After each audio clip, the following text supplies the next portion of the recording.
പക്ഷെ യുദ്ധം ഇതിന്റെ അനിവാര്യമായ സമയത്ത് ഇങ്ങനെ നടന്നുകൊണ്ടിരിക്കുകയാണ്. പലരുടെയും സൈറമൊക്കെ മുഴങ്ങുന്നുണ്ട്. അതീവ ജാഗ്രതയിലാണ് രാജ്യം. പക്ഷേ രാജ്യം മുഴുവൻ ജാഗ്രതയിലാകുമ്പോഴും കൊച്ചിയും തിരുവനന്തപുരവും കുറച്ചധികം ജാഗ്രത കാണിക്കേണ്ടേ എന്നുള്ളതാണ് പലരുടെയും ചോദ്യം. കാരണം പലർക്കും അത്തരത്തിലൊരു സംശയവുമുണ്ട്. കൊച്ചിയും തിരുവനന്തപുരവും എപ്പോഴും ഭീകരവാദികൾക്ക് ഇഷ്ടമുള്ള രണ്ട് സ്ഥലങ്ങളാണ്.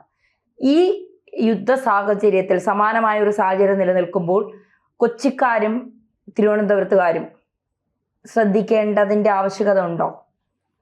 യുദ്ധം വരുമ്പോഴേ ആര് ശ്രദ്ധിക്കണം ആര് ശ്രദ്ധിക്കാതിരിക്കണം എന്ന് പറയുന്നതിൽ അർത്ഥമില്ല.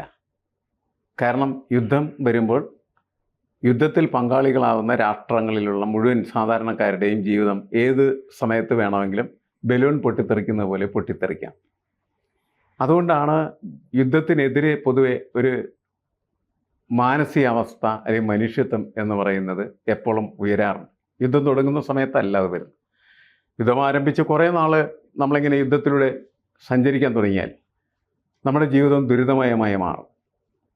അപ്പോൾ എല്ലാവരും യുദ്ധത്തിനെതിരായിട്ട് തിരിയും. പക്ഷേ യുദ്ധം ചെയ്യുന്ന ഒരു സാഹചര്യത്തിൽ അതിന് ചില കാരണങ്ങളുണ്ടാകും. ആ കാരണങ്ങൾ വൈകാരികമായിട്ട് നമ്മുടെ ഒപ്പം നമ്മുടെ നെഞ്ചോട് ചേർത്ത് വെക്കും.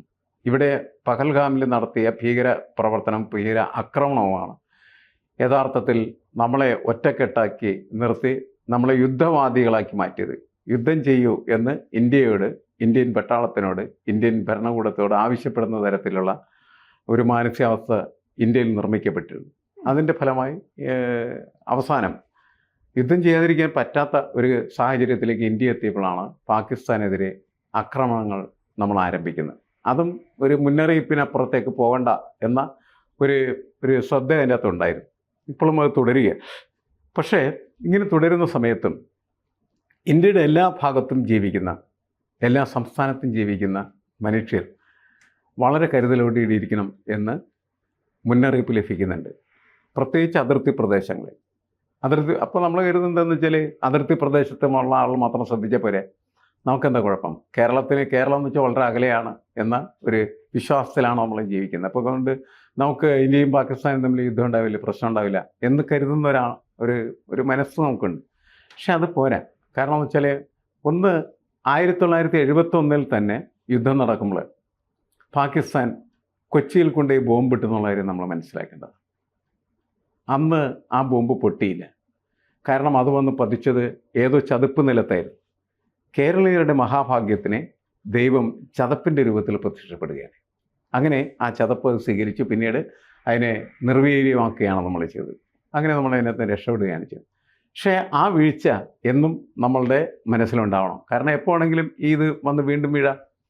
ഇപ്പോൾ ഇവിടെ യുദ്ധം ആരംഭിച്ചു കഴിഞ്ഞാൽ കറാച്ചിയിൽ നിന്ന് കൊച്ചിയിലേക്കുള്ള ദൂരം എന്ന് പറയുന്നത് ഏതാണ്ട് 1910-11 കിലോമീറ്റർ ആണ് എന്നാണ് രേഖപ്പെടുത്തപ്പെടുന്നത്. നമ്മൾ ഇത് ഗൂഗിൾ സെർച്ച് ചെയ്യാൻ നമുക്ക് കൃത്യമായിട്ട് കിട്ടും. അപ്പോൾ ഏതാണ്ട് 1900 കിലോമീറ്റർ മാത്രം അകലെയാണ് കൊച്ചി. കറാച്ചിയിൽ നിന്ന് ഒരു ബാലിസ്റ്റിക് മിസൈൽ ഇങ്ങോട്ട് വിട്ടാൽ അത് കൃത്യമായിട്ട് കൊച്ചിയിൽ വന്ന് വീണ് പൊട്ടും. അതിനെ നമുക്ക് പ്രതിരോധിക്കാനായിട്ട് ഇപ്പോൾ അതിർത്തികളിലേക്ക് കൃത്യമായിട്ട് നമ്മൾ ഇത്തരത്തിലുള്ള മിസൈലുകളെ പ്രതിരോധിക്കാനായിട്ടുള്ള പ്രതിരോധ സംവിധാനം ഉണ്ടാക്കി വെച്ചിട്ടുണ്ട്. അതാണ് ഈ കഴിഞ്ഞ ദിവസങ്ങളിലെല്ലാം പാകിസ്ഥാൻ അയച്ച മിസൈലുകളൊക്കെ നിർവീര്യമാക്കിയത്. പക്ഷേ ഈ കൊച്ചിയിലേക്കൊക്കെ വരുന്ന ആ മിസൈലുകളെ നിർവീര്യമാക്കാനായിട്ടുള്ള അത്തരം സംവിധാനങ്ങളില്ല എന്നുള്ളത് നമ്മൾ ശ്രദ്ധിക്കേണ്ട ഒരു കാര്യമാണ്. അതുകൊണ്ട് വേണമെങ്കിൽ കൊച്ചി, വിഴിഞ്ഞം, തിരുവനന്തപുരം, കോഴിക്കോട് ഇത്തരം പ്രദേശങ്ങളിലേക്കൊക്കെ വേണമെങ്കിൽ അവർ കൃത്യമായിട്ട് സ്പോട്ട് ചെയ്ത് വളരെ പ്രിസിഷൻ എന്ന് പറഞ്ഞാൽ ഏതാണ്ട് 100% പ്രിസിഷനോട് ആയുധങ്ങൾ അയക്കാവുന്ന സംവിധാനം ഇപ്പോൾ ഉണ്ട്. നമുക്കതുണ്ട്, നമ്മളത് ചെയ്തു. അതുകൊണ്ടാണ് ഭീകരപ്രവർത്തകരുടെ കേന്ദ്രങ്ങളിലുള്ള എല്ലാ വാർക്കപ്പുരകളും അടിച്ച് തകർത്ത് തരിപ്പണമാക്കാനായിട്ട് ഇന്ത്യക്ക് കഴിഞ്ഞ് സാധാരണക്കാരുടെ വീടുകളല്ല തകർത്ത്. അതുപോലെ നമ്മളുടെ ഏറ്റവും പ്രമുഖമായിട്ടുള്ള പട്ടണങ്ങൾ തകർക്കാനായിട്ട് വേണമെങ്കിൽ പാകിസ്ഥാന് കഴിയില്ല എന്നൊരിക്കലും നമ്മൾ കരുതരുത്. കാരണം യുദ്ധത്തിൻ്റെ ഒരു റേറ്റ് അനുസരിച്ചാണ് യുദ്ധം ഇങ്ങനെ തീക്ഷ്ണമാക്കി കൊണ്ടുപോകണം എന്നവർ തീരുമാനിച്ചാൽ നമ്മൾ അപകടത്തിലായിരിക്കും എന്ന കാര്യം നമ്മൾ മനസ്സിലാക്കുകയും അതിനനുസരിച്ചുള്ള ജാഗ്രത നമ്മൾ കൊടുക്കുകയും ചെയ്യേണ്ടത് ആവശ്യമാണ്. പഴയ കാലത്ത് അത് വന്ന് വീണത് ചതുപ്പ് നിലത്താണ് എന്നുള്ളത് ശരിയാണ്. ഇനി അങ്ങനെ ചതുപ്പ് നിലത്തൊന്നും വീഴണമെന്നില്ല. കാരണം അന്നങ്ങനെ കൃത്യമൊന്നുമില്ല.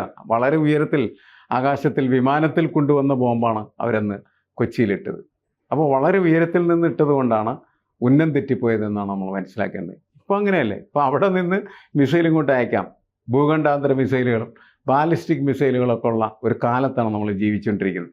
അപ്പം അത്തരം മിസൈലുകൾ ഉപയോഗിക്കപ്പെട്ടാൽ തീർച്ചയായിട്ടും അത് നമ്മളുടെ പ്രദേശങ്ങളിലൊക്കെ പൊട്ടിത്തെറികൾ ഉണ്ടാക്കാനും ആ പൊട്ടിത്തെറികൾ കൊണ്ട് കെട്ടിടങ്ങൾ തകരാനും അതേപോലെ തന്നെ നിരവധി മനുഷ്യരുടെ മരണം സംഭവിക്കാനും ഒക്കെ സാധ്യത ഉള്ളതാണ്. പക്ഷെ അങ്ങനെ യുദ്ധം ഡെവലപ്പ് ചെയ്യില്ല എന്നുള്ള കാര്യം നമുക്കറിയില്ല.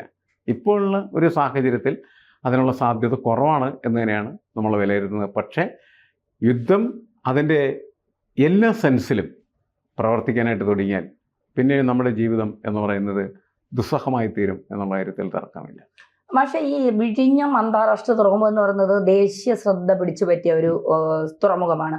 പ്രധാനമന്ത്രി നരേന്ദ്രമോദി ഉദ്ഘാടനത്തിന് വരുന്നു. അപ്പോൾ നരേന്ദ്രമോദി വരുമ്പോൾ തന്നെ ഈ ശത്രു രാജ്യങ്ങളൊക്കെ ഇങ്ങനെ നോക്കിയിരിക്കും മോദി പോകുന്ന സ്ഥലങ്ങൾ എവിടെയൊക്കെയാണ് എന്തൊക്കെയാണെന്നുള്ളത്. അപ്പോൾ തീർച്ചയായിട്ടും വിഴിഞ്ഞത്ത് നിന്ന് കറാച്ചിയിൽ നിന്ന് വിഴിഞ്ഞത്തേക്ക് ഒരു ആക്രമണം നടത്താനോ അല്ലെങ്കിൽ അവിടെ നിന്ന് ഇങ്ങോട്ടേക്ക് സമുദ്ര അതിർത്തി കടന്ന് ഇങ്ങോട്ടേക്ക് വരാനോ വലിയ പാടില്ല. കാരണം മുംബൈ ഭീകരാക്രമണം നടന്നപ്പോൾ കടൽ മാർഗമാണ്, ബോട്ടിലാണ് ഭീകരവാദികൾ എത്തിയത്. അപ്പോൾ നമ്മളെപ്പോഴും ഈ കൊച്ചിയും തിരുവനന്തപുരത്തെയും നമ്മളെപ്പോഴും ഇപ്പോൾ മറ്റ് സംസ്ഥാനങ്ങളിൽ കൊടുക്കുന്ന അതേ ജാഗ്രതയോടുകൂടിയും അതേ കരുതലോടുകൂടിയും നമ്മൾ കാണേണ്ടേ ഈ രണ്ട് സ്ഥലങ്ങളും. കേരളത്തിൽ ഈ രണ്ട് പ്രദേശങ്ങളാണ് ശത്രുക്കളെ സംബന്ധിച്ചിടത്തോളം തകർക്കാനായിട്ട് ഇഷ്ടമുള്ള പ്രദേശങ്ങളാണ്. കാരണം അതിന് വലിയ വാർത്താ പ്രാധാന്യമുണ്ട്. കൊച്ചിയിൽ ബോംബിട്ട് കഴിഞ്ഞാൽ അതിന് വാർത്താ പ്രാധാന്യമുണ്ട്. വിഴിഞ്ഞം തകർത്താൽ അതിനും വാർത്താ പ്രാധാന്യം വളരെ കൂടുതലാണ്. വാർത്താ പ്രാധാന്യത്തിന് വേണ്ടിയാണ് ആക്രമിക്കുന്നതെങ്കിൽ ഈ രണ്ട് പ്രദേശങ്ങളായിരിക്കും മിക്കവാറും എന്ത് ചെയ്യുന്നത് ആക്രമിക്കാൻ സാധ്യതയുള്ളത്. കാരണം വിഴിഞ്ഞത്തിനിപ്പോൾ അത് പലതരത്തിലും മറ്റ് രാഷ്ട്രങ്ങളെ സംബന്ധിച്ചിടത്തോളം അവർക്ക് ഇഷ്ടമില്ലാത്ത ഒരു ഡെവലപ്മെൻറ്റാണ്. കാരണം എന്ന് വെച്ചാൽ അത് ഡെവലപ്പ് ചെയ്താൽ അവരുടെയൊക്കെ പല തുറമുഖങ്ങളിൽ നിന്നും വളരെയധികം വ്യാപാരം എന്ന് പറയുന്നത് വിഴിഞ്ഞത്തേക്ക് വേണമെങ്കിൽ മാറാം എന്ന് കരുതപ്പെടുന്നുണ്ട്. അപ്പോൾ അങ്ങനെ വരുന്ന സമയത്ത് ഇത് ഒരു ഇൻ്റർനാഷണൽ സ്പോട്ടായി മാറിയിരിക്കുകയാണ് ചെയ്യുന്നത്. 2000-ലധികം കിലോമീറ്റർ ദൂരം മാത്രമാണ് കറാച്ചിയിൽ നിന്ന് വിഴിഞ്ഞത്തേക്കുള്ളതെന്നുള്ള കാര്യം നമ്മൾ മനസ്സിലാക്കണം. കൊച്ചിയേക്കാൾ കുറച്ചും കൂടി കൂടുതലുണ്ട്. അപ്പോൾ ഈ രണ്ട് സ്ഥലത്തേക്കും അവർക്ക് വേണമെങ്കിൽ അങ്ങനെ ഇത്തരം മിസൈലുകളായിരിക്കും. ഞാൻ വിചാരിക്കുന്ന അങ്ങനത്തെ ഒരു പോസിബിലിറ്റിയാണ് നമ്മൾ അതിൻ്റെ അകത്ത് കാണേണ്ടത്. അതല്ലാതെ ഇപ്പോൾ ബോംബെ ഭീകരാക്രമണത്തിന് വേണ്ടി ഉപയോഗിച്ച സമയം യാതൊരു ജാഗ്രതയുമില്ലാത്ത സമയമാണ്.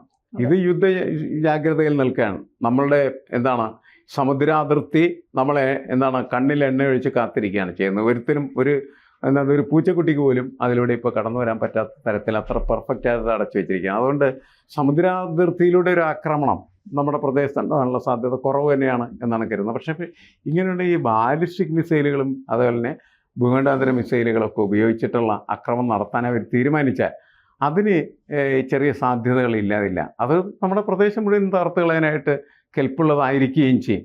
അപ്പോൾ അങ്ങനെ ചെയ്താൽ വലിയ ഇൻ്റർനാഷണൽ പ്രൊഫൈൽ വലിയ വാർത്തയായിട്ട് അത് വരും എന്നുള്ളതാണ്. വാർത്തയ്ക്കുള്ള പ്രാധാന്യം വളരെ കൂടുതലായിരിക്കും. പ്രത്യേകിച്ച് ഇപ്പോൾ വിഴിഞ്ഞത്താണ് അതൊരെണ്ണം വന്ന് പൊട്ടണേ. കാര്യമായ അപകടമൊന്നുമില്ലെങ്കിൽ പോലും അതിനെ ആക്രമിച്ചു എന്ന് പറഞ്ഞിട്ടായിരിക്കും വിഴിഞ്ഞം ആക്രമിക്കപ്പെട്ടു എന്ന് പറയുന്ന രീതിയിലായിരിക്കും വാർത്ത വരുന്നത്. അതിന് കൂടുതൽ വാർത്താ പ്രാധാന്യമുണ്ട്. അപ്പോൾ വേണമെങ്കിൽ അവരങ്ങനെ ശ്രദ്ധിച്ചേക്കാം അല്ലെങ്കിൽ ശ്രമിച്ചേക്കാം. പക്ഷേ അതിലേക്കൊക്കെ പോകുന്നതിന് മുമ്പ് ഇത് അവസാനിച്ച് പോകാനുള്ള സാധ്യതയും ഞാൻ കാണുന്നുണ്ട്. കാരണം എന്ന് വെച്ചാൽ നമ്മളെ 2-3 അടിയെ കൊടുത്ത് നിർത്തിയിരിക്കുകയാണ്. ഇനി തിരിച്ചടിക്കാതെ അവരിരുന്നാൽ അവർക്ക് രക്ഷപ്പെടാനായിട്ട് കഴിയും എന്നുള്ളതാണ്. അതിന് പകരമായിട്ട് അവർ വീണ്ടും മെക്കിട്ട് കയറുകയും തിരിച്ചടിയായിട്ട് അതിൻ്റെയൊക്കെ ഒരു പ്രശ്നം പൊളിറ്റിക്സാണ് ഇതിൻ്റെ പിന്നിൽ വരുന്നത്. രാഷ്ട്രീയമാണല്ലോ പ്രധാനപ്പെട്ടത്. അവിടുത്തെ കുറേ പാർട്ടികളുണ്ട്. ആ പാർട്ടികൾക്കൊക്കെ അധികാരത്തിൽ കയറാനായിട്ട് യുദ്ധം എന്ന് പറയുന്നത് നല്ല ചവിട്ടുപിടിയാണ്. അതിനുവേണ്ടി അവന്മാർ ഉപയോഗിക്കാൻ ശ്രമിച്ചാൽ മാത്രമാണ് ഇതൊരു മഹായുദ്ധമായിട്ട് മാറുകയുള്ളൂ. അല്ലെങ്കിൽ ഇവിടെ ചെയ്ത് അവസാനിച്ചു പോകാനുള്ള സാധ്യത തള്ളിക്കളയേണ്ടതില്ല.